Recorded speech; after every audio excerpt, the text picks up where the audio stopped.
I promised all rideshare drivers to update you on what is happening in Minneapolis. The drivers there are looking to get $1.41 per mile. Uber said they would pay a maximum of 89 cents, so far apart. And if they don't stick to the 89 cents, we're out. And I say good riddance, ladies and gentlemen. I say good riddance. Leave.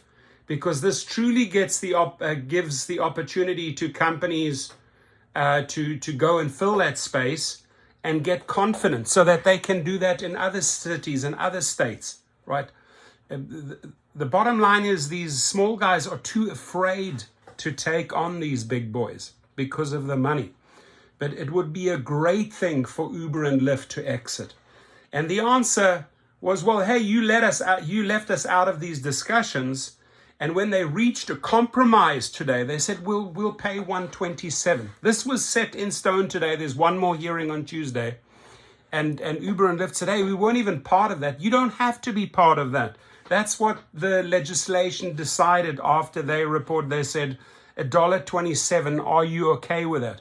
And $1.27, I predicted $1.25, but $1.27 is closer to the $1.40, right? Versus receiving 89 cents. So this is a good update here. Great reporting by these two ladies. State lawmakers say they have reached a compromise in the rideshare showdown. Compromise. Uber and Lyft say even with this deal, they'll hit the brakes on service in the state. Caroline Cummings is at the state capitol to explain.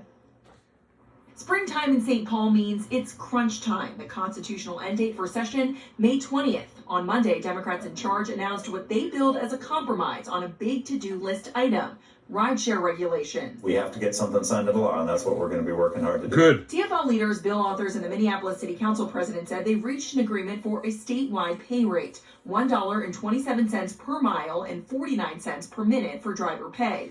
It's lower than the rate set in Minneapolis, but higher than what a state study suggested for drivers to make a minimum wage equivalent. I know that we're at that time of session where there's a lot of posturing on negotiating and trying to get the best outcome for your team, but these rates are rates where they're operating above them in other jurisdictions in our country, and I believe that they would in this case as well. But Uber and Lyft say they were not part of this negotiation, and that if this proposal passes, they will leave the state. Bye. Lyft writing in a statement in part, quote, rides would become unaffordable for most across the state, and drivers would earn even less. It would make the service unsustainable in Minnesota, and we would be forced to shut down.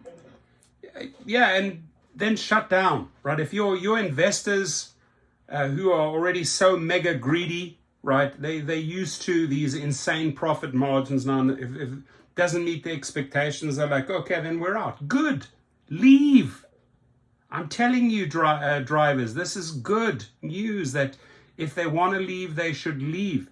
They did this in Austin, Texas. They left, right? Only to come crawling back like little puppy dogs and re-enter the market. Wave them goodbye on the way out. Republican lawmakers came out swinging against the plan, imploring Democrats to reconsider, so the companies providing an essential transportation service stay. So anybody out there that tells you that these companies are bluffing is either so far removed from reality or is trying to sell you on a fairy tale. In St. Paul, Caroline Cummings, WCCO News. Tomorrow, a House committee will discuss the new proposal. Uber and Lyft drivers and the public will have a chance to. So the drivers will have a chance and the public will have a chance to chime in. And drivers in Minneapolis, I've had your back from day one. And just know this, tomorrow stand strong, right? Stand strong tomorrow.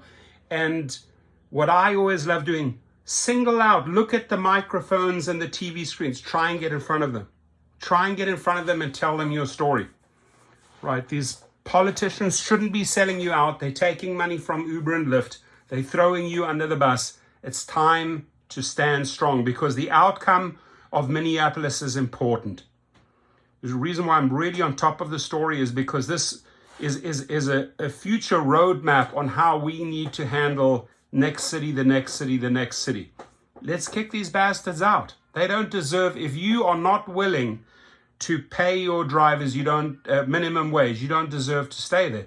Yesterday, the investors said, We're against safety reporting and we're against looking into the health of drivers. They don't care about the drivers and you should not care about them, period. Your comments, please.